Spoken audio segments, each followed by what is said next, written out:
It's time to rock. Welcome, ladies and gentlemen, to the Sunday show. It's the Ranking of the Tracks show. I'm here always and every Sunday with the A-team. We have the Rock Professor here on the top rung, Brad. Unfortunately, Brad is using those guns, holding us up as usual. Atlas. Lofty job.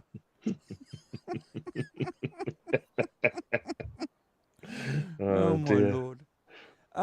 While we're talking about Brad Cook too, ladies and gentlemen, there's an Instagram account there. We want you to go and check out Brad. We want you to support Brad and give him some support on his Spotify account as well. You'll find everything that Brad is doing on his Instagram channel here as well. So if Brad's doing any breaking news, it'll be here and on Instagram. Is that right, Brad? That's it. Thanks, guys. Breaking news. Breaking news. No. I'll definitely share some news with viewers that are interested with what I'm doing, in the not too far away or distant future. So 100%. Awesome, bro. Well, it's always good to see what you're up to. And the Rock Professor, even the Rock Professor, ladies and gentlemen, even the Rock Professor is on Instagram. So even. So yes, in a slightly wayward manner, has to be said. It's, it just defeats me half the time. he even shared a post. He shares often on Facebook, but he shared a post on his Instagram. I don't know what it is. There's a technological match between me and Facebook that is not matched with Instagram that I find slightly frustrating. It doesn't work the same way as my head does, whereas Facebook does. I don't know why. I'm an idiot. Oh, look, it's good that you're doing that though, guys. Because that just helps everything that we do, and obviously what you want to do with who the Rock Professor is and who you are, Brad, as well. You know what I mean? So it all feeds into the system. Yeah, no, 100%. No, I go through runs where I just don't have time to do all the social media stuff. But then I've got to make more of an effort. I understand that. It's one of the many things that you learn when you do all these. And one thing we've identified very much so on this show is like the community. It's all about socials. So yeah, fantastic. I know. Well, speaking about socials, how many people watched part one of the show? We were talking about in the green, 600 views, Rock Professor. 658, sir. Yeah, beating your Resonator Blues video by 6. You see, so there's 652 viewers to look at you, 6 for me and Brad. That's my maths for it. Here we go. That's good work. Thank you for mentioning that, Rock Professor. But we want to do a shout out though. Hey. Clearly, Brad, a lot of the people that were watching that show came from the Allman Brother Facebook groups that we're part of. So, we received a few messages. Some of the posts that we had when we posted there on some of the Allman, 300-400 views. On the post. So good to see that in our community, people are supporting, are watching, are interested in what people are doing. Still blows me away, Brad. 100%. The good thing about socials is you can, like you do very well, Andrew, you target, if we're doing a show on the Allman Brothers, you go find the groups, the community groups on Facebook, and you share amongst them, and that's how we get people to come across and discover our channel. So, it's a win-win because they get to see something about one of their, favorite acts that they've joined a community group for, and they can contribute through our show as well. So cool. Can I tell you a secret? Yes. Yeah.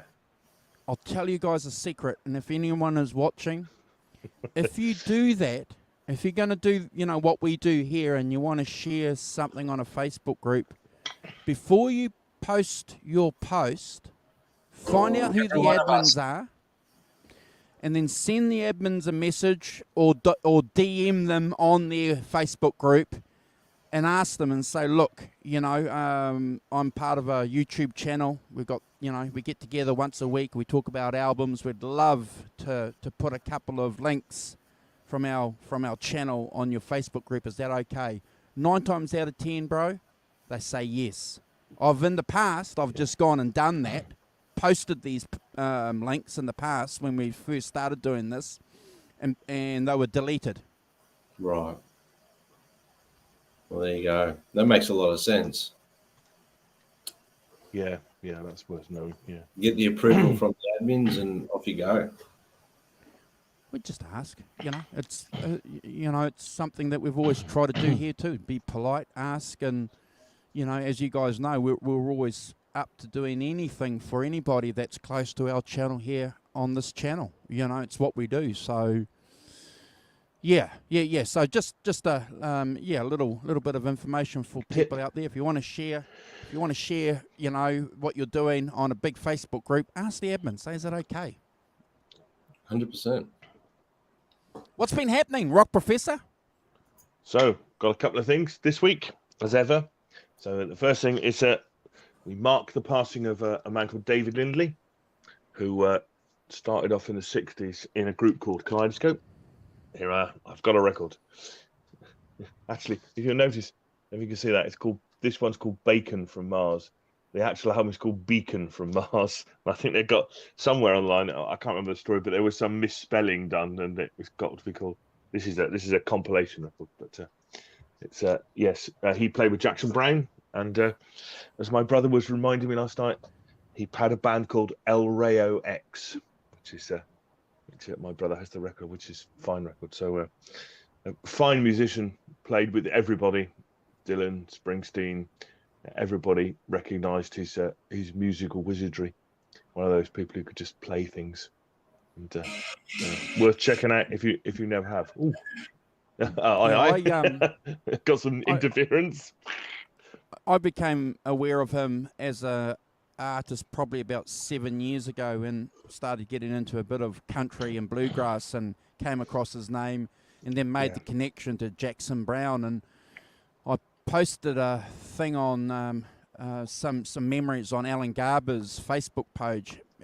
That's where I read that he'd passed. Yeah, because Alan marked it, didn't he? Yeah, good for Alan. Thank you, Alan, for that. And I shared a memory. I was a young guy. I went to the Rainbow Warrior concert here in Auckland in 1986. And if you guys don't know what happened, the French sent over agents to New Zealand and blew up the Rainbow Warrior Greenpeace ship in the Auckland harbour, sunk it, and one of the crew members died in the attack, in the terrorist attack on a peaceful country called New Zealand. Bad day, bad time. I haven't forgotten it. But anyway, we move on. We're getting political, so we stop that, Simon. Sorry. Stick to music, Brad. Stick to the music. So stick to the music. So after that, not long after that, they had a benefit concert at Mount Smart. Neil Young was there. A lot of local bands played.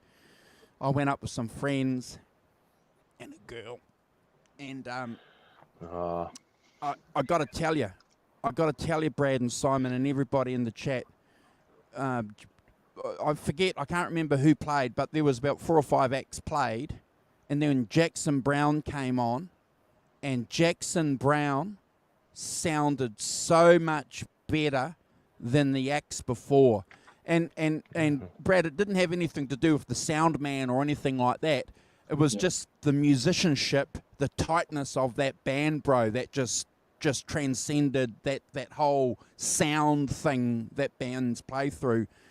And the audience, it was remarkable. The audience at Mount Smart just stopped and just watched Jackson Browne play. I think he sung about 5 or 6 songs. It was remarkable, Simon. Oh, how interesting! Yeah. Wow. So I can tell you that Herbs played, John Grenell, Graham Nash, the Top Twins, Jackson Brown, Neil Young, and Split Ends reunion.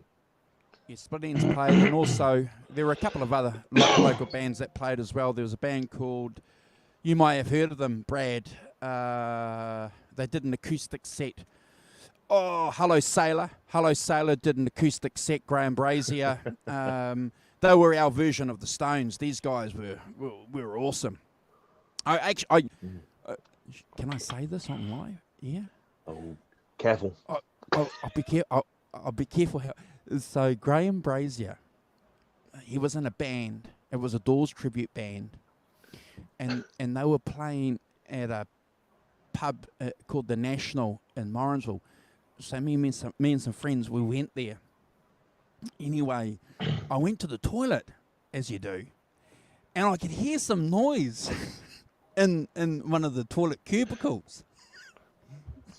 And what's going on here? And anyway, Graham Brazier walked out with two people, two girls, and it's like, oh, g'day, Graham. What were you doing in there? And he turned around and said, none of your fucking business. Oh, look at that! 5 minutes in, and he's already sworn. Yeah, a bit of a local hero. 12 minutes. Hold on. Yeah. Man alive. None of your business what I'm doing, boy.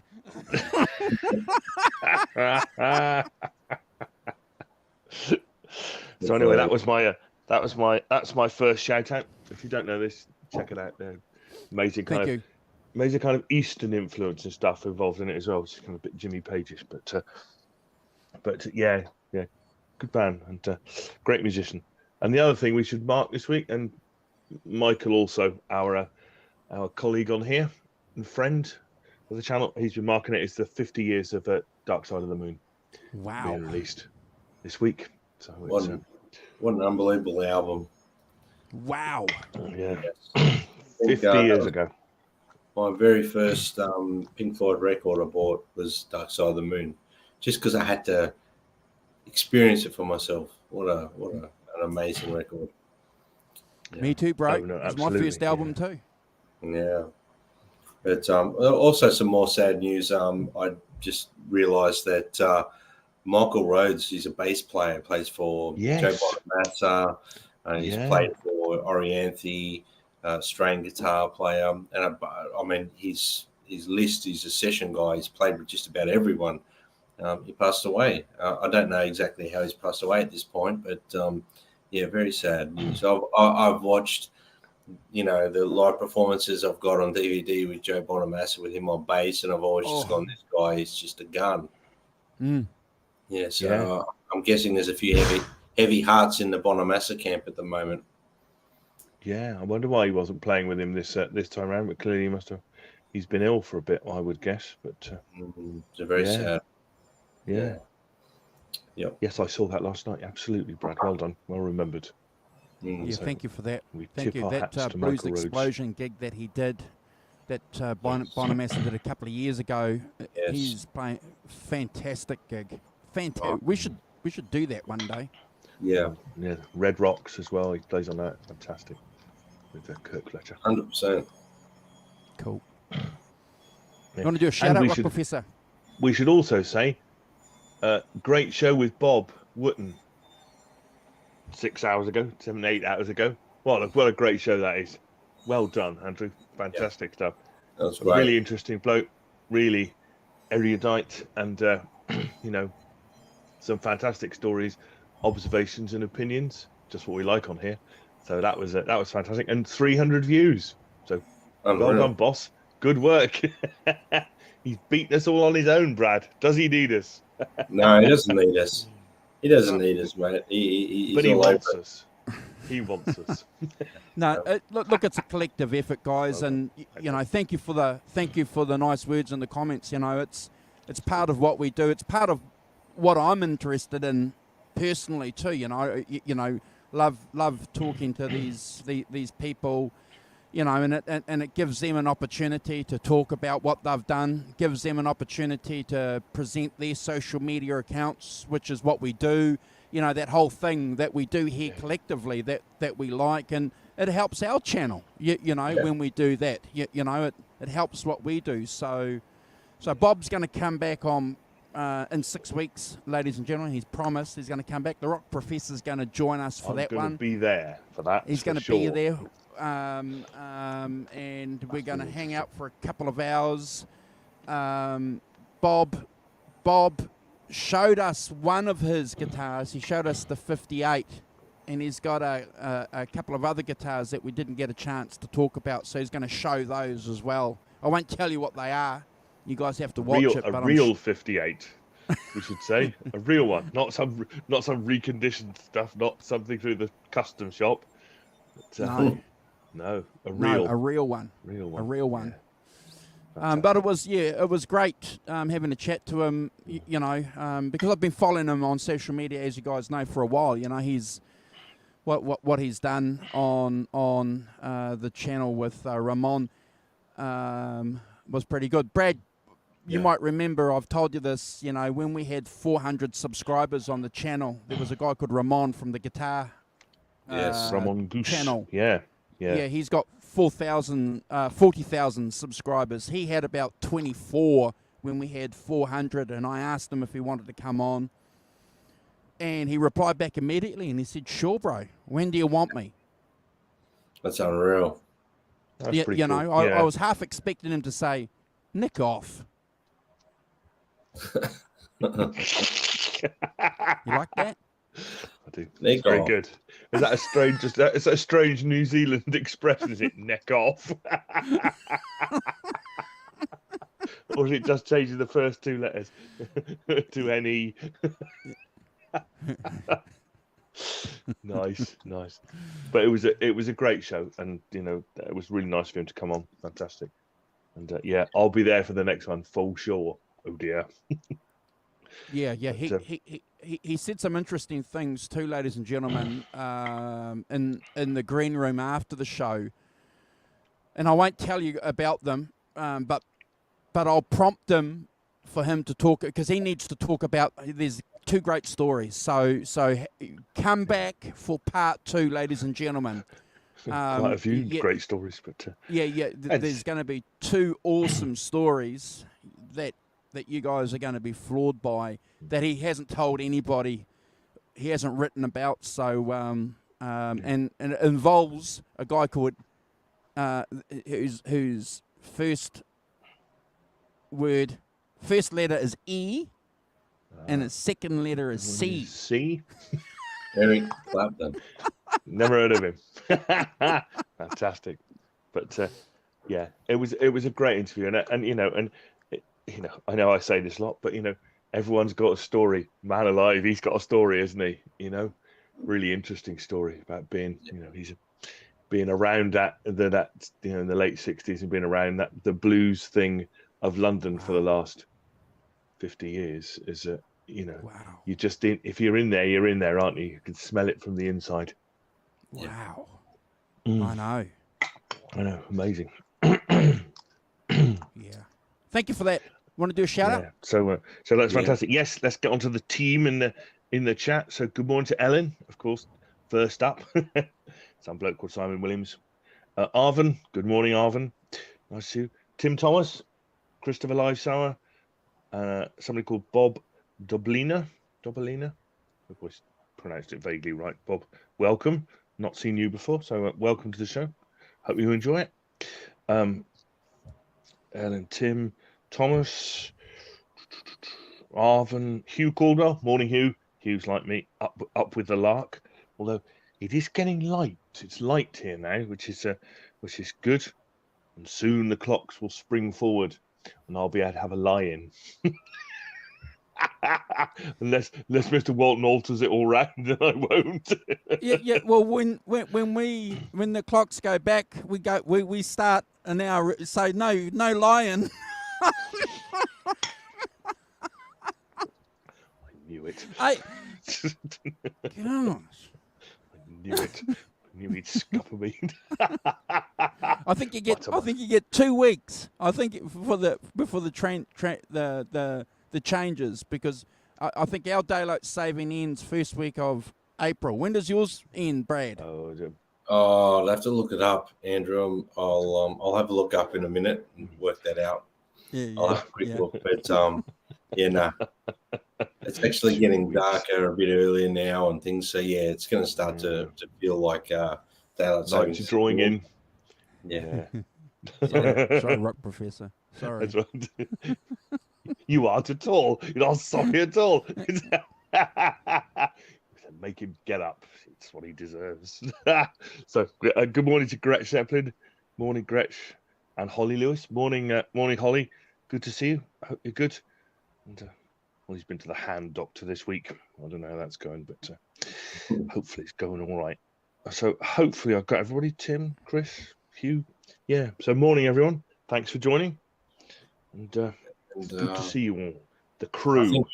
I think we should shout out to our comrade, Simon Hosford, our brother in arms. I wasn't able to make the show, Simon, but I've had some fantastic reports back of how well you pulled off your Ingve Malmsteen show at the guitar show, Melbourne Guitar Show. I'm spewing this weekend. I wasn't able to get to the Melbourne Guitar Show through commitments that were just beyond my control. But well done, Hoss. I believe you absolutely slayed it. And there he is, slaying it. So the reports that are coming back were, you're the man. And we know that already. We already know you're the man. So well done, Hoss. Yeah. That photograph is courtesy of John ZD351, who was there.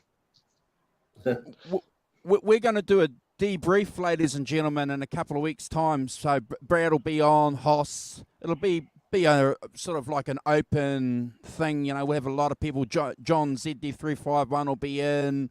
The guys from the 5150 show. So we're going to hang out for a couple of hours, and Hoss is just going to give us a bit of a debrief of how the gig went, and we're just going to talk SHIT, Brad. Yes. No, I'll be looking forward to that, 100%. Yeah. Good morning to the great Vanzini. Morning, great Vanzini. Good to see you. Fantastic. We've been keeping him up the last 2 weeks, and he's returned to the fold. Fantastic. Good to see you. Hope you're well, great Vanzini. It's lovely to see you. And this week, ladies and gentlemen, I've gone analog. Writing my notes. Last week, I decided to go 20. What are we? 21st century, like Mr. Brad Cook. Using digital. And I did it. I did it digital. So I'm trying to read my iPad with my notes. And the font, because I'm blind, I can't see. So last week I'm trying to read these notes with like six millimeter high font, 6-point font. You just need honestly, you think digital was some new thing invented in the last 20 minutes, wouldn't you? Stick to writing, and you can't go wrong. So, what font have you written them in? Andrew's capitals. Andrew's capitals. New Roman, is that? Andrew's capitals. All of it's in capitals, is it? Yeah. I'm a capital writer. Oh, yeah. Capital writer. Capital. Should we kick off the show? Yes. I think we should. Why don't we start? Let's do it. Fantastic. I am cheating too, ladies and gentlemen. I am cheating. I'm following the rugby league. There's a new team called the Dolphins, and they've just beaten the Roosters 28-18 in the NRL, which is rugby league in Australia. What's this? We didn't go. Nobody said we were going over to breaking news. Over to the sports desk for sports news. With that, nobody said this is a thing. I haven't read that memo. Since when we're doing sports news. Hey, no one's going to be chucked under the bus on this show. There it is. Hey. No, we're gonna stick to music. All right. Nothing's changing. Nothing's changing here. Oh my God. Now over to our sports correspondent Andrew Walton in the rear stalls. Yes. Yes. Oh man. And all of a Yes. sudden, Yes, Hugh. we've gone from 15 viewers to 3 people here, and it's just Brad, I, and the Rock Professor. Well, yeah, we're all logged in to boost numbers. Oh dear, Oh dear. my lord. Okay. Let's pull Okay. this thing back on the tracks, mate. Yeah. Quick. Don't You Love Me is the track, ladies and gentlemen, that we're going to be talking about for the next little bit. And it takes up a whole side of a vinyl album, ladies and gentlemen. Just bear with me too. I want to leave a little bit of space here for my co-hosts and obviously everybody else that might have some comments in the chat to talk about the remaining songs on this album. What's really interesting again about this album, Brad and Simon, is that it's a Willie Cobb number. So again, it goes back to that pantheon of greats, you know, that were before the Allman Brothers. They're tapping into that, which is really, really great. They've discovered this lineage thing being really, really important. And I think it's certainly something that they're doing for themselves, Simon, not necessarily for the audience. But I think it's important for these musicians to have that connection, and we understand why, because we're all part of that ourselves, you know. We're all tapping into something, you know, musically, aren't we, Brad? You know, you're doing it as well. You know, it's an important thing, and the fact that these guys are doing it, I love it. What's really interesting too, guys, while I was doing some research, just a little tangent, is that the Super Session album did a version of this too, a couple of years beforehand, Simon, the one with Mike Bloomfield. Yeah. Now Cooper. Correct. Another great album, another great version of the song. We need to do that album too at some stage, don't we? Write it down. Yes. Write it down. Who's going to say it? Who was the guy that said, you know, what are you guys going to do when you run out of albums? You know? Who was that? Yeah, well, we're working on it. Talk sports. That's what we're going to do, Brad. We'll talk sports. We'll expand the sports desk section to include. You're right. Back to work. Back to work. Sorry. Okay, so I'm trying to focus on my notes here. Give me a second, guys. Right, I'm trying to get professional here. So Dwayne is joined by Betts, and then we get the full groove of the band behind them, which is really, really interesting. It's got that little groove going on, and I like the fact that Dickie Betts comes in and then the band pumps it up. It's a great touch. And then we get the harp, Brad, coming in too, which I think is always a nice little thing that they've managed to do on this album. The first solo by Dwayne is fantastic, in my opinion. But what's really interesting about this track is that all the other solos that Dwayne has done on previous songs on this album, Simon, have all been blues based. This is the first rock guitar solo we get on this. Yeah. Sorry, bro.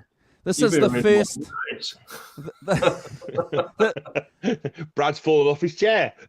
This is. Sorry. This is where the band evolves into something else. You know. And then on that after the third verse, we get Dickie coming in with his solo. It's fantastic. Just bear with me, ladies and gentlemen, while I'm turning the page. And then we get Dwayne again. And what's really, really nice about Dwayne is that you get that tasteful solo coming through, that tasteful tone that he's doing. I really like the fact too that on this track we get almost a three-piece going on with the two drummers and Dickie Betts doing their solo. It's a really, really cool little thing that's going on with the two drummers.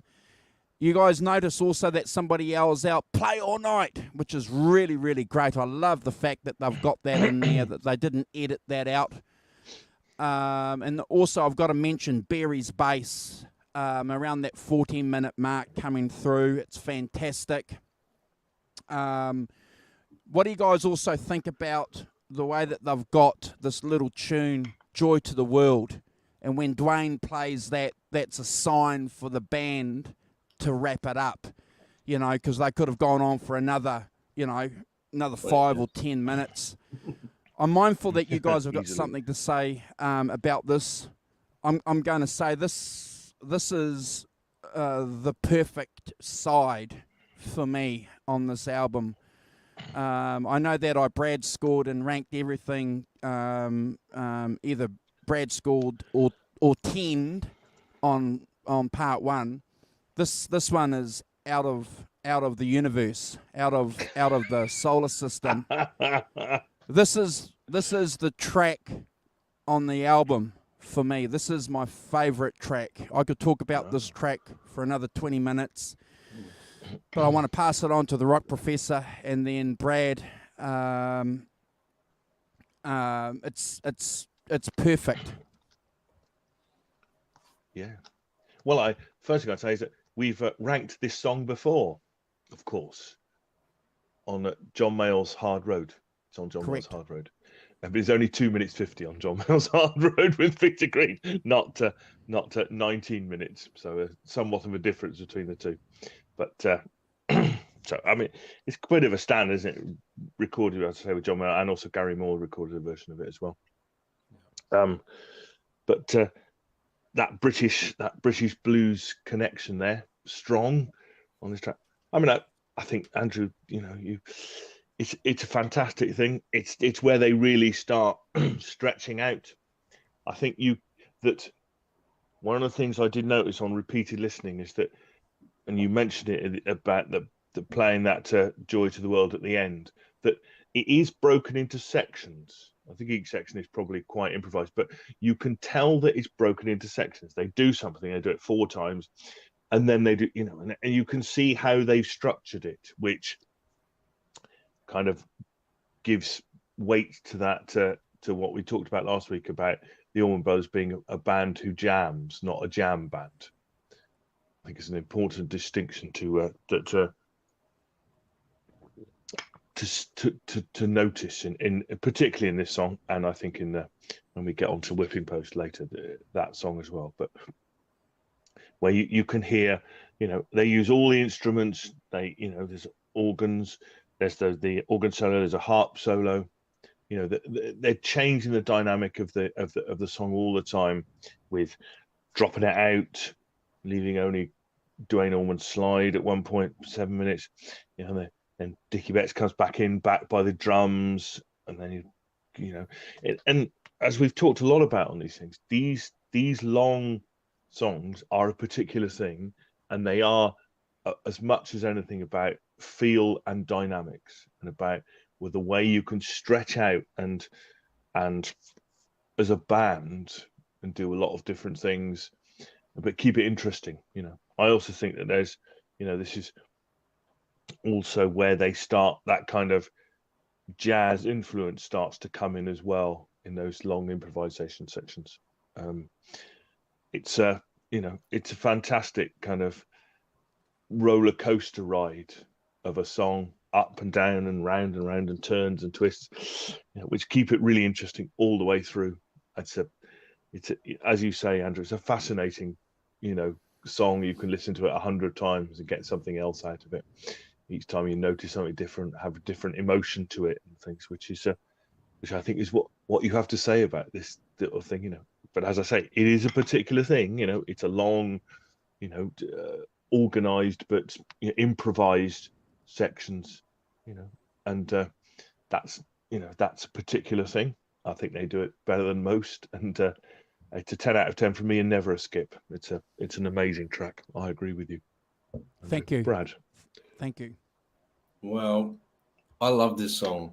And I'm glad you mentioned Gary Moore's version of it, because I think it's a stellar version. But listening to this again this week, I've been studying the album again, which has been fantastic, and I've picked up a lot more in the last week than I did previously on these songs. So for me, that intro with the organ and the guitars, it's beautiful. And the way they've executed that is wonderful. It's very dynamic. The vocals are fantastic.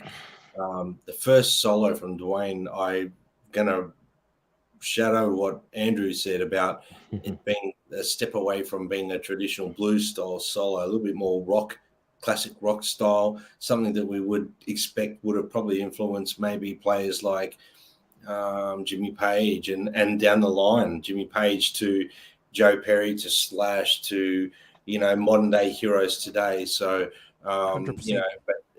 I can hear a lot of Dwayne's absorbed a lot around him at that time too. Some of his leaks.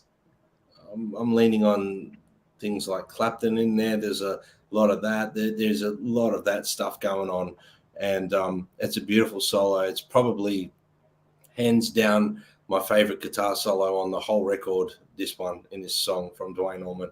I'm going to say great bass playing, fantastic. He's moving around a lot and really keeping it solid. He's locked into those drums, and that drum, the drummers have really got that shuffle thing down. And having two drummers, at times you forget. I'm going to say this. At times you're kind of forgetting there's two drummers, two percussion type instruments, because so it's that's something that I found intriguing listening to this over and over and over, especially when they do these jam and improvised sections, which are not necessarily free. I agree. I think they're a little bit organized. I think they know where they're going with these sections. There's a lot leading those sections to the next section and whatnot. Maybe the playing over the top is improvised, but they know how many bars that they're doing it before they go to another bar. The second solo is also great. I'm assuming that's Dickie. Was it, Andrew? Am I correct in that? Dickie, yeah. So I've started to identify very easily Dwayne and Dickie's playing. And I love the organ from Greg Allman. The solo is fantastic. And the drum feel behind that organ solo it changes up a little bit. I love how they do that. The dynamic of it, it's fantastic. The solo, there's a third solo on there as well that I picked up. And then obviously all the guitars on there are fantastic. The tones are remarkable. They're remarkable guitar tones. 9 minutes in and the song takes another turn. It's like the jam. It's like it's insane. We hear some great guitar work across this whole song. I too have to rank this like 100 out of 10. It's never a skip for me, gentlemen. No. Yeah, I agree, guys. And what's really interesting, if you listen to the crowd, they go absolutely wild, don't they? The 2,000 people apparently that were at the Fillmore East witnessed something exceptional. And you guys are making the comments here in the chat, Dowd caught this piece of rock history that millions of people later on have been listening to, including the three of us and everybody here, the 12 or 13 people here today talking about it so many years later. What's also really interesting about this too is that at the end of it, you hear Barry playing the bass part for Whipping Post. Yeah, which is pretty interesting. And then obviously we don't get Whipping Post, we get side 3 Hot Lanta. But I love that. It just blows me away. I just think it's fantastic. Can we talk about Hot Lanta, or do you guys want to just offer some more conclusion comments on this great song on this side of this album? I think it was there's something about Fillmore East, that captures a lot of magic that place. Maybe the venue brings out something in the musicians as well. Maybe it's got that sort of little magic thing going on. From my understanding, a lot of musicians loved playing there. So, one of my favorite gigs from there is the Band of Gypsies one, like I said last week. But this is obviously right up there as well. This performance is fantastic. But I think the venue brings out a little bit of magic out of the players, maybe. Maybe I'm being a little bit spiritual there, but I think there's some energy in that place that makes the players just step it up that little bit more.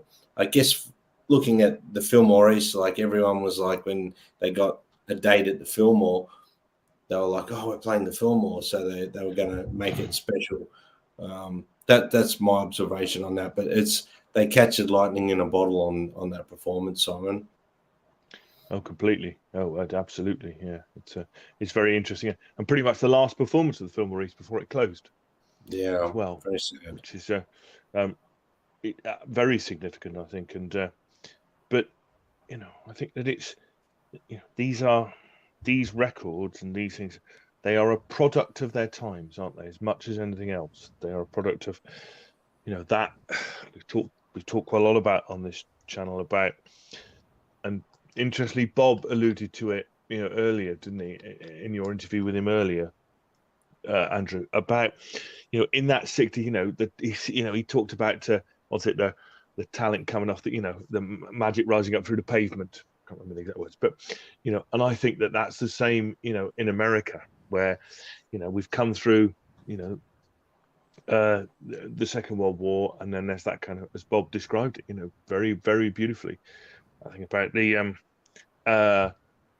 the flowering of of youth, teenagers, were a thing all of a sudden, and all these young musicians with the future wide open, to quote John Petty. Nobody done it before. Nobody said you couldn't. Nobody put you in a genre. Nobody did anything. You just had, I'm playing this song and it's 20 minutes long, 19 minutes long. And, we're going to organize it, and that's what we're going to do. And we're going to try and, create a mood, a musical journey that people are going to get onto, and we feel free to stretch out. We feel free to make it our own thing because nobody's done it before.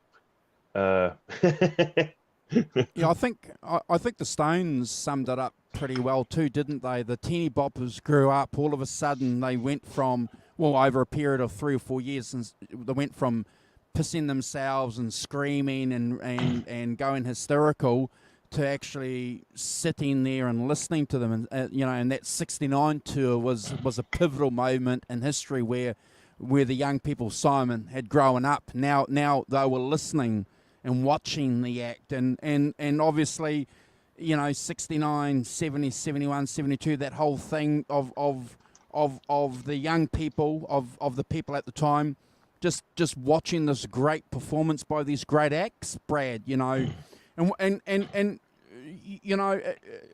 we're talking about them 50 years later being great. So they were just as great back then, Hendrix and Band of Gypsies, playing at Fillmore. And yeah, it's mind blowing. It's interesting too, and I'll pinch a couple of things off my conclusion. The band themselves knew. The Allman Brothers knew that they were playing, and we mentioned it last week too, a couple of times, I think briefly, that they were going somewhere special. In fact, I'll say it now. All the band members of the Allman Brothers knew that they had captured something at those Fillmore gigs, that they were playing at their best, and anything that came after that paled in comparison to what was caught at those Fillmore gigs. And that's the band themselves saying that. That's not some spotty-faced journalist from Music Radar magazine, Simon. No. Yeah. So I agree. There's something about the time and the venues and the music. So great. Should we kick on with Hotlanta? The vibe of the times. Yeah. So we're on side 3, Rock Professor, Hotlanta. Short instrumental, accredited to the whole band. From what I've read in the books that I made reference to on part 1, Mr. Wikipedia backs that up. Greg's solo. You mentioned earlier, Brad, that you loved Greg's Hammond organ on the previous song. Man, his solo on this is just phenomenal, isn't it?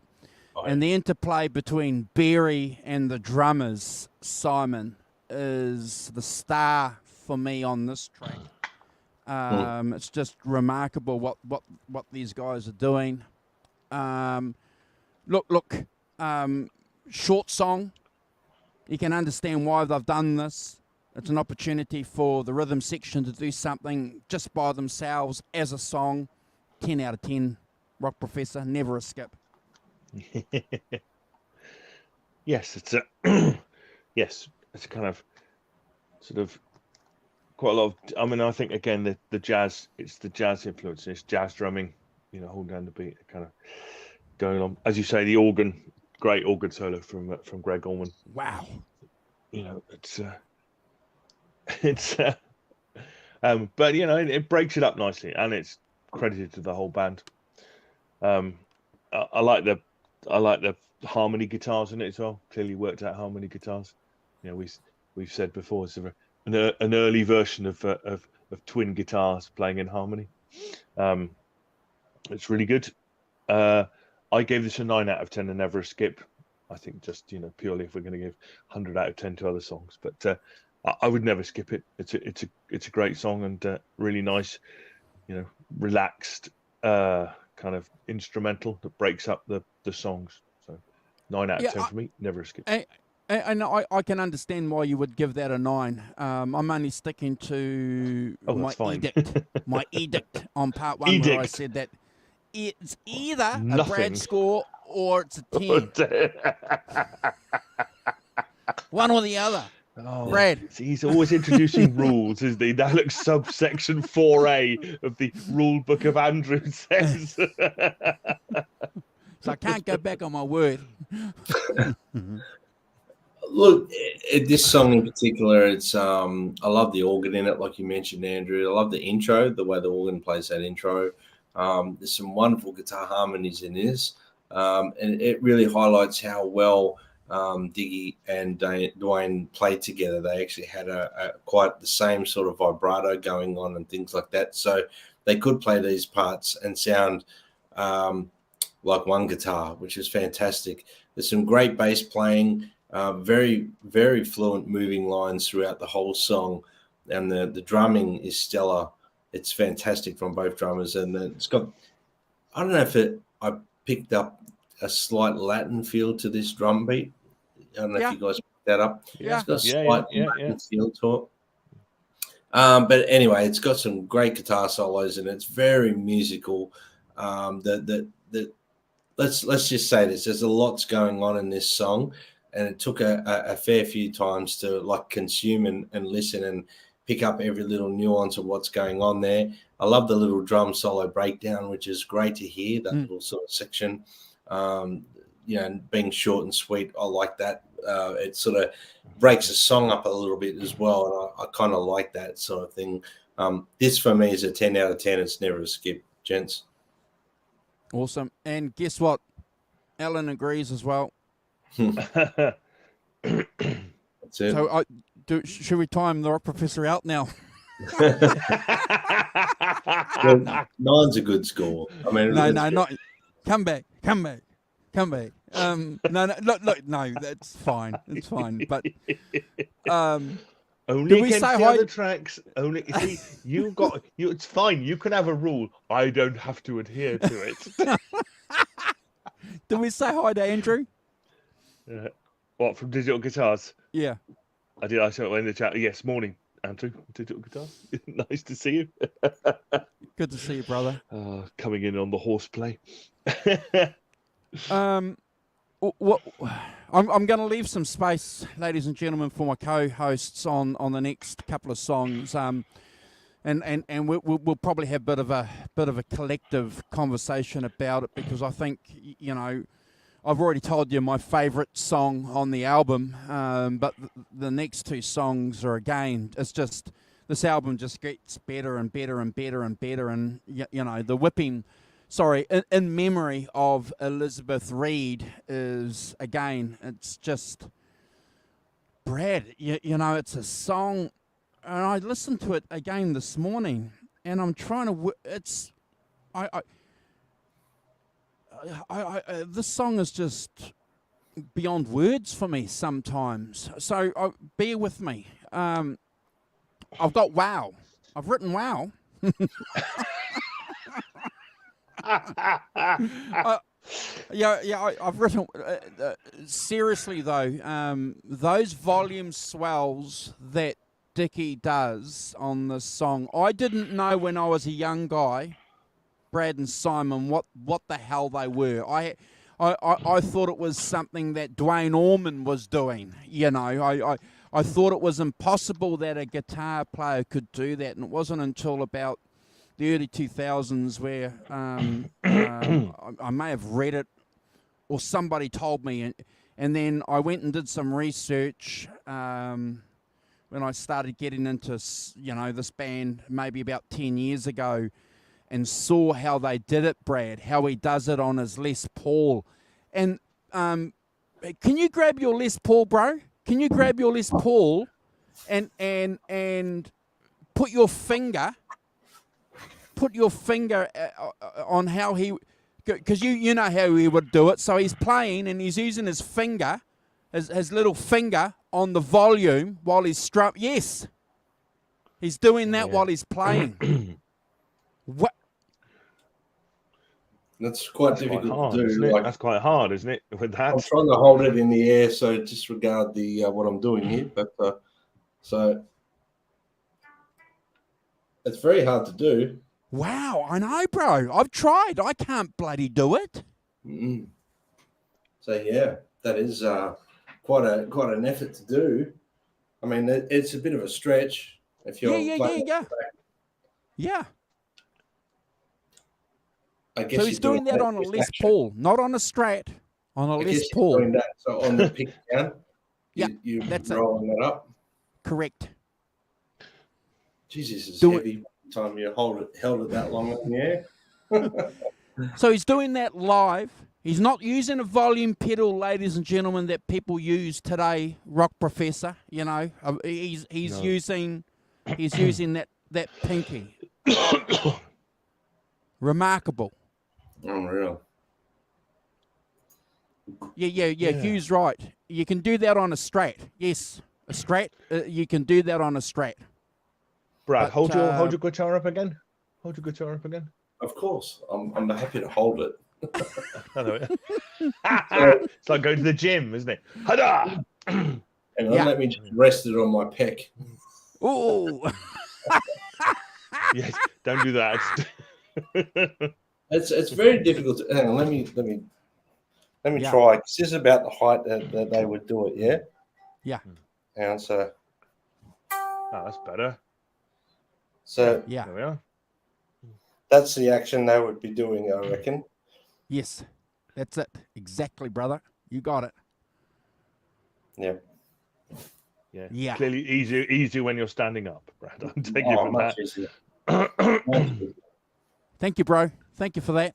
But like I say, for a long time, guys, I had no idea what I was listening to. It was like listening to Eruption. You know, we had no idea what Eddie was doing, you know, with his fingers, and, you know, and I still get blown away when I think that this guy is doing that. And he's not a big guy either, too, you know. Dickie is, you know, he's just a little guy. So that technique that he must have, Brad, to do that live and without any struggle, and for it to make it sound like a violin, Rock Professor, it's just a remarkable thing. I love it. The song also has got some great temp changes. We love that. What's really interesting in an interview that Dickie Betts did in '84, he said that he loved this song because it was the beginning of that fusion thing that the Rock Professor and Brad mentioned earlier that was slowly coming through on some of the previous songs. Well, you get it bang in your face on this, don't you? you know, the Yes. fusion. So if you're not familiar with fusion, fusion is jazz and rock together, you know.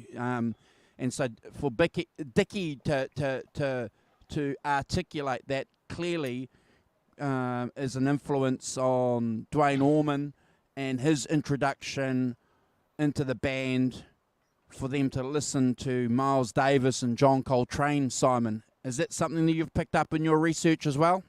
Oh, completely. Yeah, Yeah. yeah, definitely. And this is more, it's more apparent in this, and I think that the background to the song bears it out. You know, Cor- a lot correct. that incorporating jazz in, you know, Miles Davis incorporated elements of rock into his jazz, and Dickie Betts is incorporating bits of jazz into his rock, Yeah. if you like. So going the other way, but you know, that kind Yeah. of cross fertilization, you know, and later on, of course, you've got people like Billy Cobham, and you've got all sorts of, you know, jazz fusion, you know, acts that took that stuff on, didn't they, to different places. And you know, another remarkable thing that this band has done, you know, this song goes back to their first album, doesn't it? You know, and it's a Dickie Betts song, so you know it's been around for a while. It's clearly a song that the band loves performing. Brad, I love the sudden stop. I love the sudden stop. You know that the band has, and it's again, you know, you're a you're a giggy musician. You know why they've done that. You know they can see what's happening with the audience, and they just want to bang. They just want the audience to go as well. I love that. I know that's exactly what they're doing. I'm going to pass it on to the Brad and the Rock Professor to talk about this song. This song just blows my mind. Yeah, this is a Brad song too. This is a crucial song to the whole album. Rock Professor. Well, I think it's crucial to the whole song, but it's also crucial in that thing I talked about just now, of that, you know, the future being wide open, and you know, all influences were you know, gratefully received, incorporated. You know, it didn't matter if it was some jazz, country, blues, rock and roll, and whatever you're doing, you can incorporate them into your playing. And you know, this is how it comes out. You know, you put it through the filter of a band, a filter of a song, the filter of you as an individual, as a player, and it comes out like this. You know, and that, as you said, those kind of, you know, the jazz swells being reminiscent of the trumpet playing used by Miles Davis on A Kind of Blue, and Correct. you know, the things like Dwayne Allman, you know, literally, you know, quoting John Coltrane, you know, the stuff at the end, the pull-offs and things at the end, which is also really interesting. I think that you know, but nobody, you know, nobody thought that as a southern rock band you couldn't do that. You know, nobody around at the time was going, "Oh, don't you should be doing jazz?" That's whatever, you know, not where you are. People, they just incorporated it all into their playing, into their listening, and It goes back to Dwayne's studio days, doesn't it? You know, when he was being influenced by a whole lot of other music at a early age. You know, he's singing with these soul soul musicians, and they were the ones that were feeding him that jazz stuff too. So you know, he'd been listening to it for a while. Yeah. Oh, for sure. You know, but you know, you can tell it. If you know, it's a melange, isn't it? It's a mixing bowl of all everything coming back, you know, into, you know, and you can pick out the elements that you want to incorporate into your playing, into your compositions, into your band, you know, and that's what comes out. There's some history, you know, that Dickie Betts wrote this song. He wrote it. Elizabeth Reed Napier is buried at Rose Hill Cemetery in Macon, Georgia, where Betts would often write. He used the name from her headstone as the title because he didn't want to reveal who the song was really about. A girl he had an affair with, who was Boss Skaggs' girlfriend. Correct. The late 60s, early 70s, yes.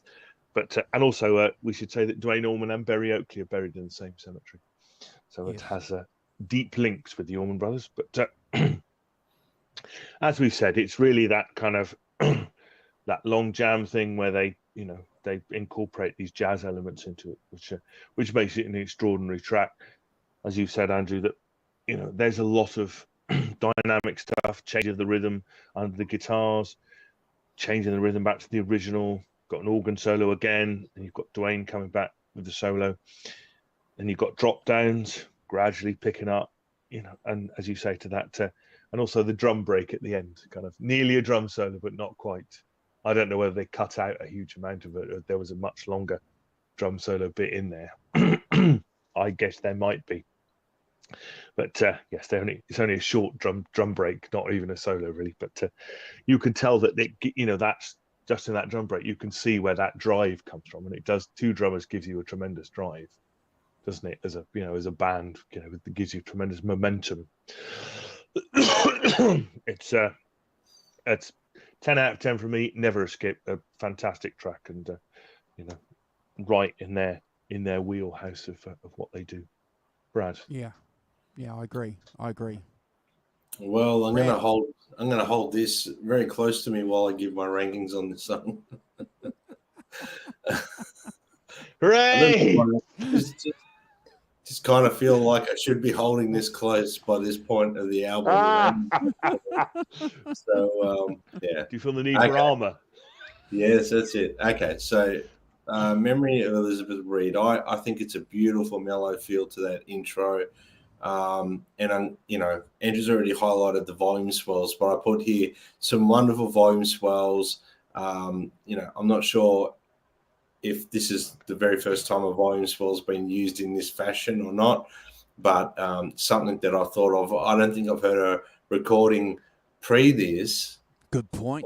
Or this with volume swells in this manner. I'll say in this manner. I'm sure there's volume swells, but using it as a swell type thing for each note.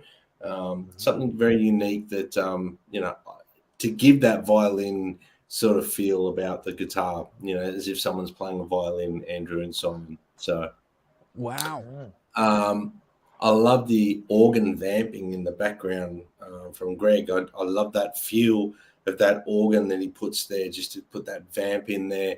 It's not on the one. It's like, I can't even describe it because I'm not a keyboard player, but I love having that there. It colors the music beautifully.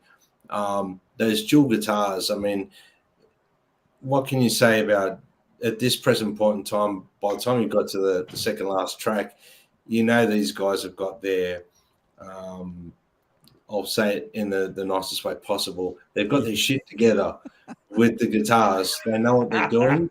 They know who's playing what, and they know their strengths and weaknesses, and they utilize their strengths together. Again, I said it in the last song, their vibratos are very similar at this point. I've played with other guitarists in the past for like 8 and 10 years at a time, and eventually your vibratos start becoming the same because you start mimicking each other because you have to get those things sounding great. So at this point in time, these guys had their vibratos down. The bass and drums really driving this song. Around the 240 mark, there's like a wonderful change, and it's almost like a jazz arrangements going on there, which obviously leans a lot to the Coltrane and all the things at that time that was going on. Around 3 minutes 10, another Latin feel, very Santana vibe going on at that point in time with the song. But there's some great solos in it. I won't double up on what the other two gentlemen, Simon and Andrew, have already said. But great solos. I love the organ solo. The dual guitars towards the end are awesome as well. It's a massive arranged jam song I've put here. So jam song being there's a little bit of freedom when it comes to the improvised stuff that they're playing, but there's very structured, and these guys are, like I said it before, have got their stuff together, and they're actually making this into a wonderful performance. I have to give it 100 out of 10. It's a wonderful, wonderful song, wonderful version of the song. That's and like I said before, the tones on this record, the guitar tones are fantastic. They're just, you think about what was around at the time. A lot of fuzz tones were starting to Good surfers point. and this and that. And these guys were just, you know, I don't know 100% how they were getting their tones because I haven't investigated it like Straight into an amp, bro. straight into an amp is what I was about to say. It sounds like they just got a good solid body guitar like a Les Paul or an SG, and they're just playing this damn thing straight into the amp. And I love that because for anyone who doesn't understand what we're talking about, you're listening to the timbre of the guitar, the electronics, the harmonics, the frequencies that are coming off their hands as well, on the, you know, the way they pick the note, you know, the way their vibratos, it's all coming through straight into the amp. It's pure. That's what I call it. It's a pure guitar tone. And you're getting a lot of the valve tone from whatever they're playing behind them. So effectively, you're hearing the purest form of guitar. Correct. Yeah. Oh, it's a Les Paul with Dwayne Norman. So it's a Les Paul into a Marshall. That's what it is. That's you know, right. not really nothing in between, just straight in. You know. Yeah. And amazing. And the thing is, the amps are obviously quite loud, but the gain structure is perfect. The gain structure is quite good. It's not too overdriven. It's just because you can hear when they start playing the blues licks that there's no tube screamer in front. There's nothing, you know. There's nothing going on there. It's there's no fuzz. There's no. It's you know what I'm trying to say, guys. Yeah, absolutely. Straight into the amps. And I'm not saying that I'm an Allman expert, but everything that I've read indicates by a lot of people that, you know gear, Brad and Simon, that it's straight into the amps. Yeah. Well, So, absolutely straight into the amps, and there is no, you know, and then it becomes, you know, I think alluding back to Andrew, you know, when you were talking to Bob, you know, that thing about, you know, you can from a whisper to a scream kind of thing, you know, you know, those fantastic instruments, and we're talking about, you know, late 50s Les Pauls here. Same thing with Bob, you know, that, you know, and those amps, those you know, late 60s Marshall amps clearly got something special going on, and they're able to, you know, to utilize that to maximum effect and be able to play loud and quiet and use, you know, those fantastic Les Pauls, and they are fantastic Les Pauls.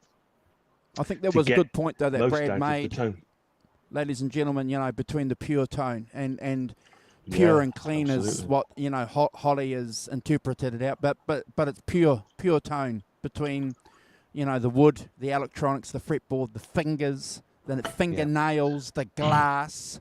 Everything. Don't forget the glass slide through to the amp. No interference.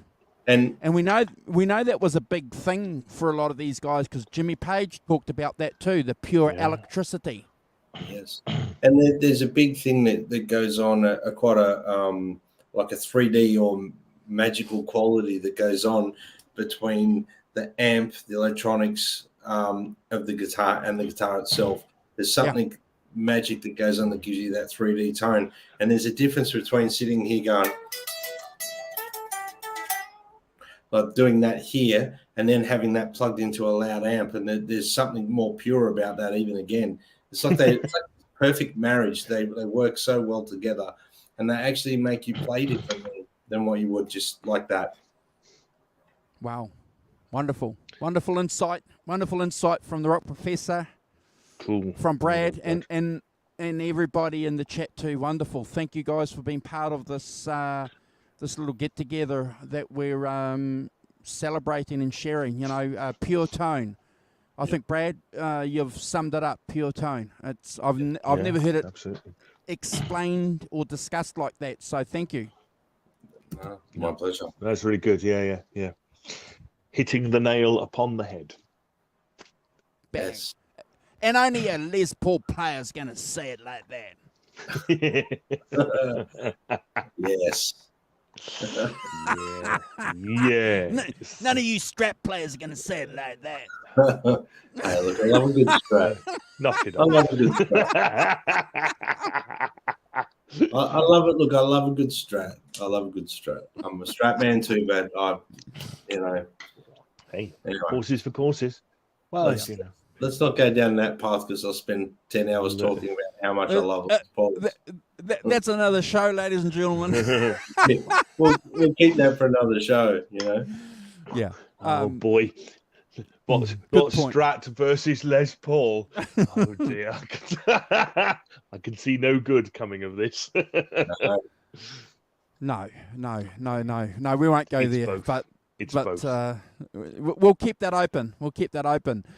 For another show, ladies and gentlemen. Last track, gentlemen, of this masterpiece, this great album. Boy, if you thought that you heard it all, Whipping Post. Again, it's a track that occupies the whole side of an album. Again, all credit to the management, Simon and Brad, and to the band for making that happen, despite what the record companies wanted. They were adamant, and you can see why when you drop the needle or you press play and you're listening to Whipping Post. We love bass players on this show, and Brad and I and the Rock Professor will always take an opportunity to point out a great bass player. We talk about John Paul Jones and what he's done and his bass riffs, how he's contributed to a lot of great Led Zeppelin songs. We've spoken about Jack Bruce, haven't we, and John McVie, as well as being great bass players. The list is endless of bass players that we've discussed. But Barry comes into his own, doesn't he, on this song as a bass player. That famous bass riff that begins with this song is just phenomenal. It's just, what's going to happen when you hear it. When you hear a bass, Brad, start off like this, the song is going to go. You just know that the song is going to go and do something, and we certainly get something done with this song. We're followed by Dwayne and Dickie and Greg coming in. Again, all the elements of that recipe coming into the play. Arguably, according to a lot of Allman fans out there, arguably one of the finest solos by Dwayne Allman. Certainly one of the best solos in my opinion. I'm not going to say it's the finest, but one of the 3 or 4. I'd be interested to see what my other co-hosts have to say about it. And then after the second verse, we get Dickie coming in, and Dickie takes over the lead while Dwayne plays rhythm. And you can see, Brad, you mentioned it before. You've played in bands. When I was playing with bands back in the day, and Rock Professor, when you were playing with another guitar player, it's almost interesting, isn't it? How you get that opportunity to interplay and to take a riff, or to play something, while someone else is doing the rhythm and have that interplay. It's just phenomenal. It's great when you can do that in a song, as opposed to saying, right, Brad, you're playing lead on this song, and then Simon's going to play lead on this song. Clearly this band's comfortable in doing that. One of the great things about this band, no egos. Well, certainly not at this stage of their career. Love that. Hold on. I'm getting there. All right. Again, that jazz fusion influence with the time tempo changes. Again, wonderful thing that this band can do. Brad and Simon, and then you get something really interesting going on, don't you? You get that Indian, Middle Eastern thing going on this song. And we see that obviously with another band that we love on this channel that took that to exceptional heights, Led Zeppelin. So there's a little bit of that going on, that Celtic, Indian, African thing going on. Brad already mentioned it earlier, ladies and gentlemen, with that Latin feel. So, this band knows what they're doing. It's an incredible number.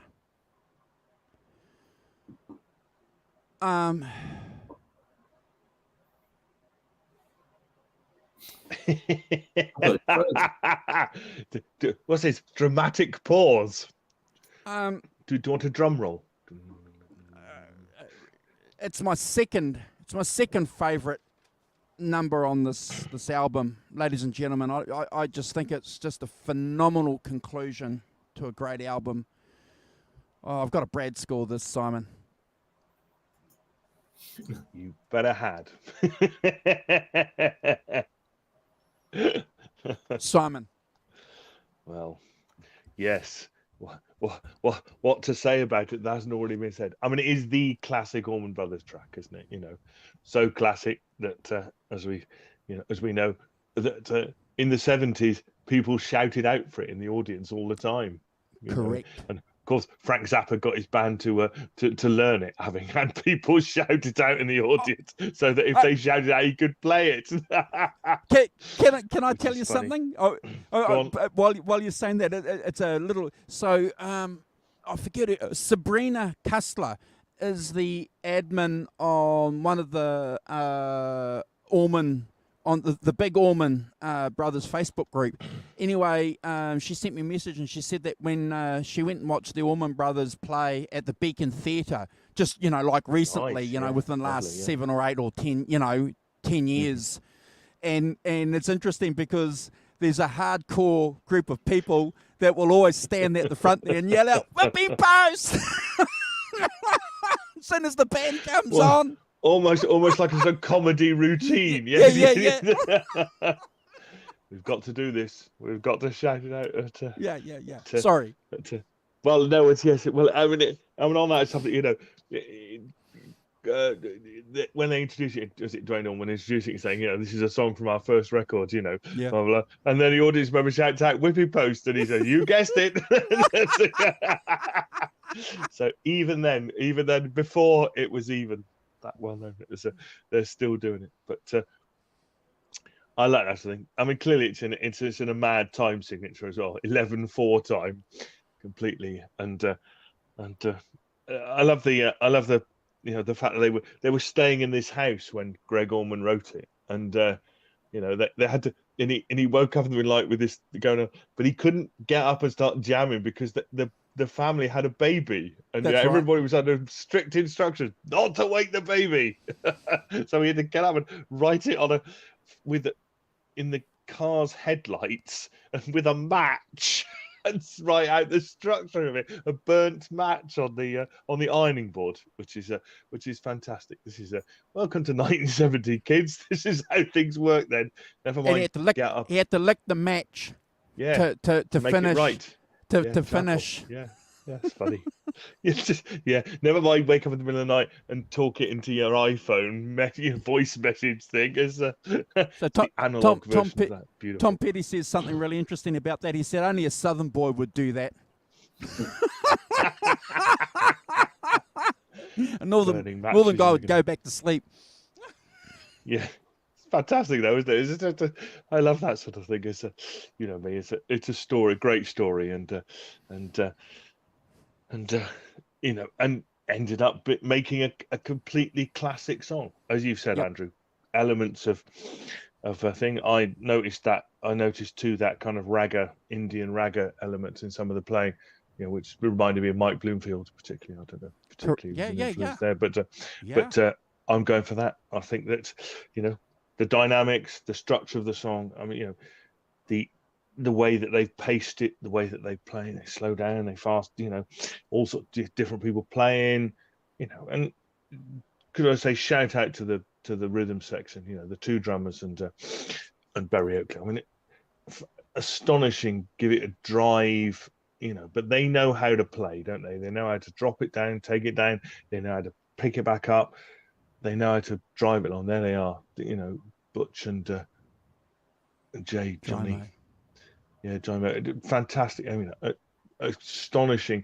And be able to play, two drummers to be able to play like that, I think is really difficult. I don't think it's very easy to, if you used to playing, used to doing it yourself, and then you've got to lay off, haven't you? It's a bit like two guitars. You've got to play with the other person, figure out what the other person is doing, and not quite play that, but play sympathetically with them. So I think this is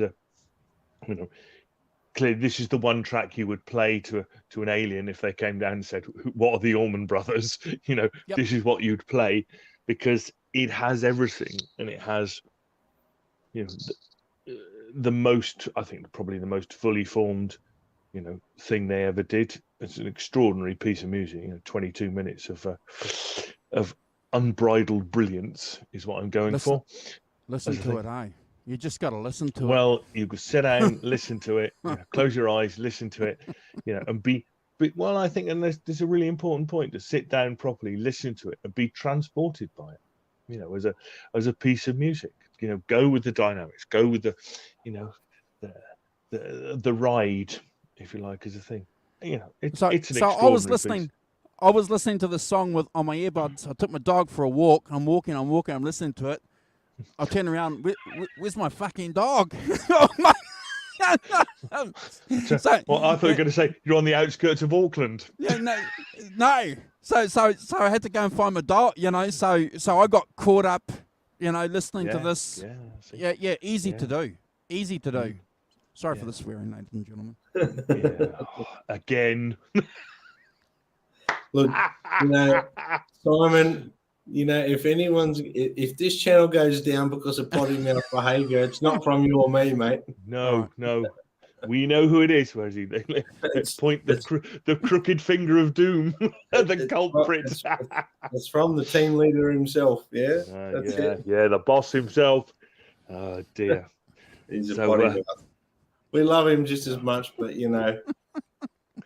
Can't, honestly, see. Hanging out with the rough crowd, you see, picking up the language.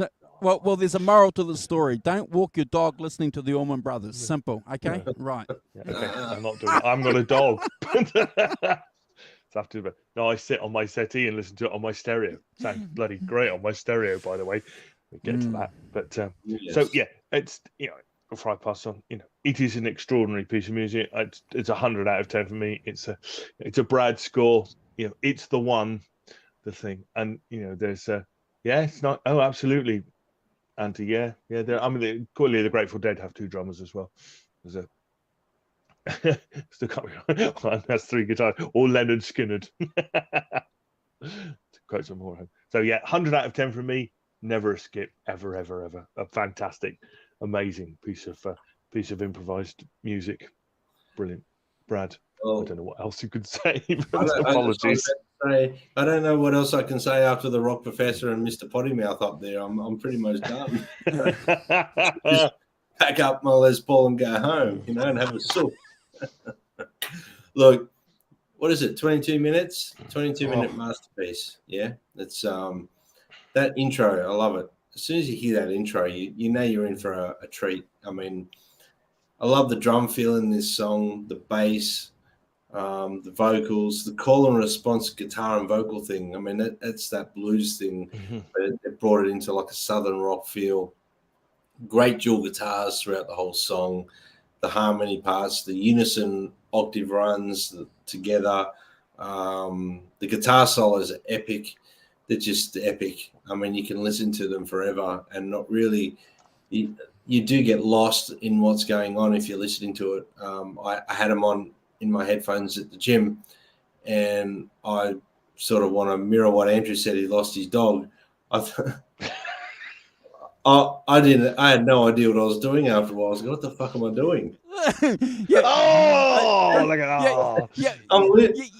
that. You've done 50 reps, bro. Yeah, I'm in the seated row machine, you know, and I'm doing that, and I'm like, what am I doing? I have no idea. I better start again. I had no idea what I was doing. So yeah, to mirror what Andrew said,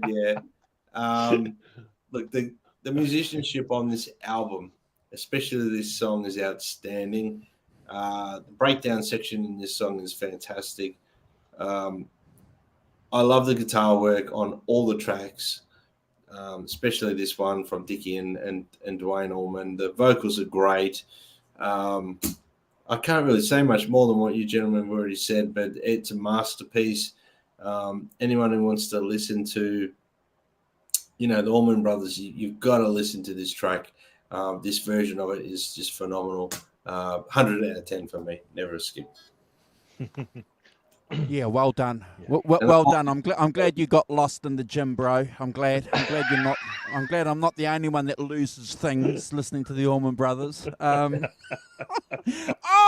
the rock professor Yeah. lost some change on the couch listening to the Allman Brothers.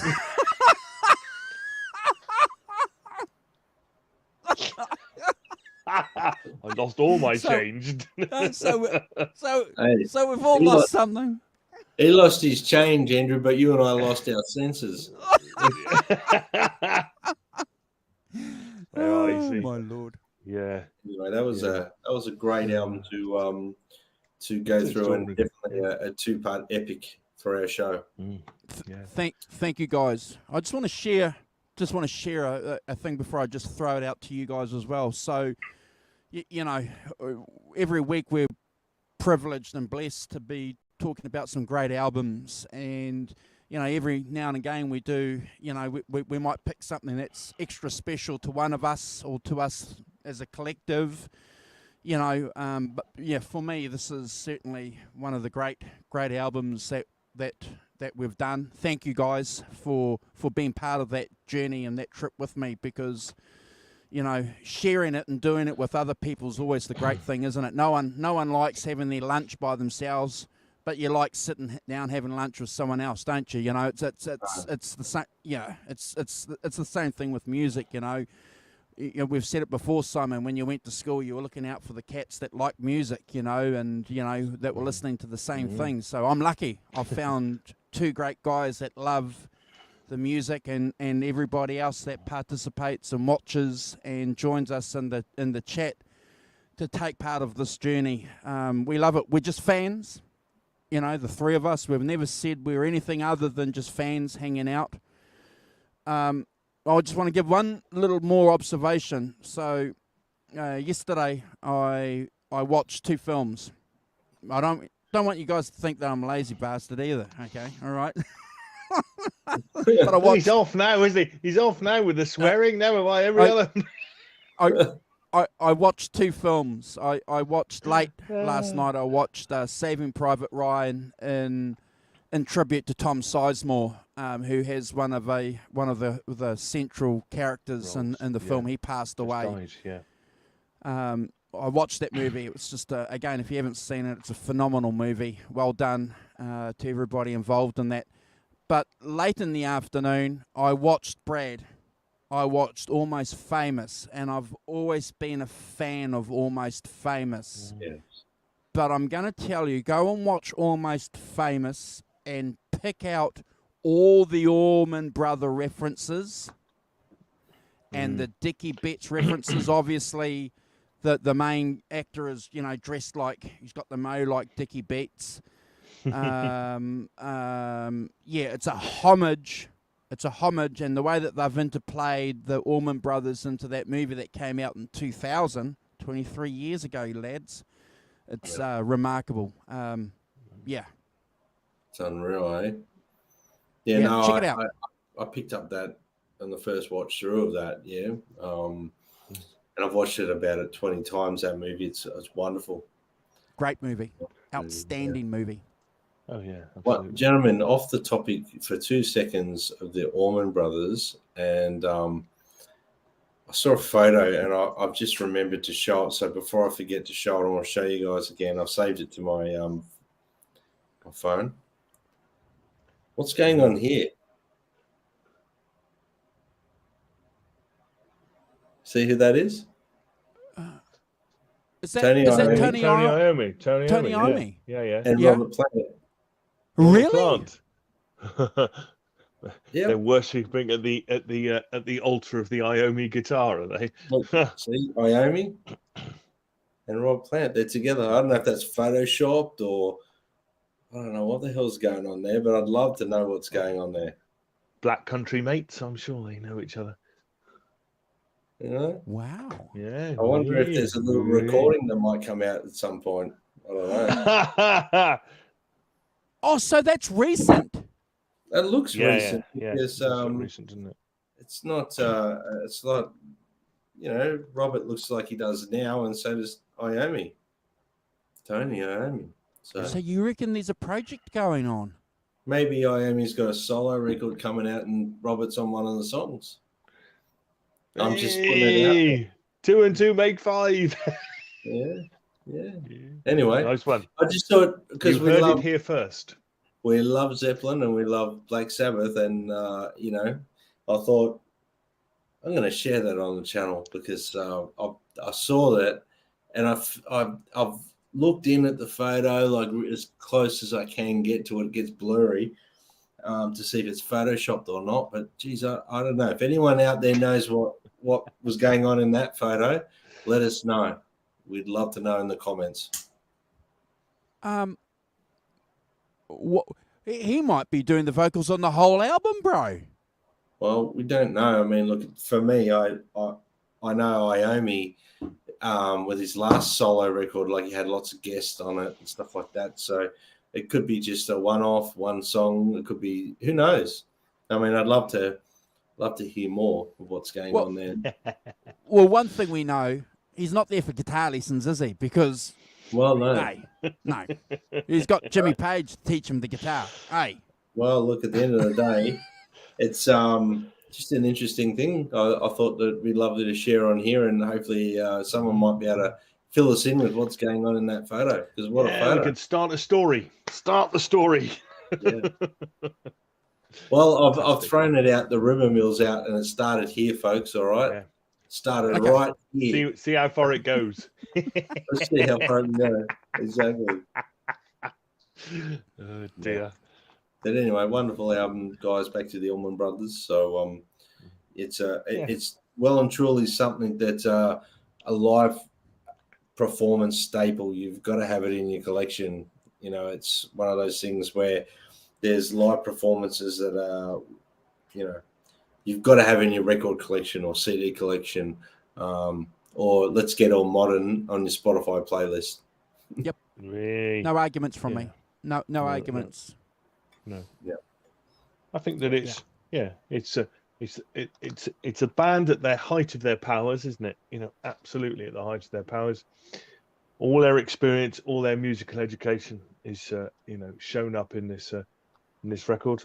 I think the band, all of the band, are phenomenal players. You know, not just Dwayne Allman, but you know they all are, and you know, they are all fantastic players, and they all complement it to make a really cohesive and great whole piece. That and of course, I think the other thing is that shout out to Tom Dowd as well, who clearly marshaled it and recorded it. As Great Vanzini said earlier, he's got really great recording of it. Really great sound, and by chucking off the horn section, and making a really important couple of decisions about and saying to them, yeah, we've got everything, so that when they went out on the last night, just they could just play with the freedom that because he told them a bit of psychological thing there that I think is really interesting. And I think that those they don't sound like much, but actually they make or Tedeschi trucks or whatever. Yeah, absolutely, Hugh. But that thing about about having a producer and what a producer does. Well, I think those this is also proof of what a producer does. In the organization of the songs, probably cutting bits out, changing things a bit, but just telling the band no horns. It's you guys. That's what it's about. That's where the magic is. Argued with them. Argued. It was a argument, and interesting. At the end of the day, Dwayne saw sense. It's interesting because a few other people have said, Greg is responsible because Greg went, brothers can tell brothers what to do. And, apparently Greg was the one too that went up and said, well, maybe we just got to go with the guy dude. This guy knows the stuff. So whatever happened. Yeah, absolutely. Whatever happened, Dwayne saw sense because it was his, he was leading the band, wasn't he? Yeah. Oh, I think that's true. And I think, that it, we mustn't overlook that either. That it is definitely Dwayne Allman's band. He clearly provided, the musical direction and the framework in which they could operate. But, chose the players Yeah, was it? He said, yeah, you're in my bag. Was it? You have to fight me to get out of this room, wasn't it? Something So like that. He said to them. So I just want to share with you guys. So I've had some messages from people over the last week since we did the first show. Alan Garber sent me a couple of messages.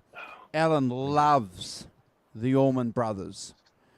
Just the way that he was talking to me in private messages. Craig Staffco, the Van Halen guy from CHS Guitars, loves Dickie Betts. He can play.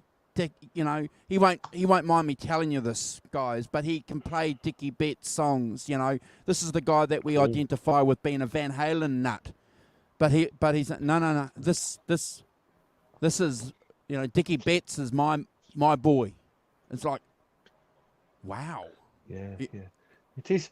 It's interesting, isn't Wow. it? You know that we that Alan and Craig, you know, those, you know, as you say, it would be easy in past lives to just assume they were Van Halen guys and nothing else. And clearly Yeah. Alan is nothing of the sort and knows, you know, knows all shed loads about Jimmy Page. But, you know, and to see, you know, him posting about David Inley and stuff, you know, clearly, you know, we get a much, you know, I'm pleased that we do. We get a much more rounded picture of these people and their musical influences and, you know, what they like as well. And it's, you know, becomes, you know, three-dimensional, not one. And I think, you know, just, you know, clearly nobody just likes Van Halen and nothing else. Well, possibly, but, you know, I find that really pleasing that, you know, these guys are really into these bands and really, you know, comment, you know. So thanks to Craig and Alan, you know, for commenting and for, you know, being big participants. Alan particularly in the channel, I think it's fantastic. You know, his breadth of knowledge is amazing. So that's really good. So thanks, Great Alan. show. Great show, ladies and gentlemen.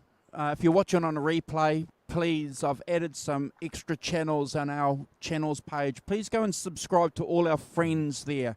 If you've come this far on the journey with us, go and share that journey with our friends. Help their channels grow. Let them know that the 5150 show sent you.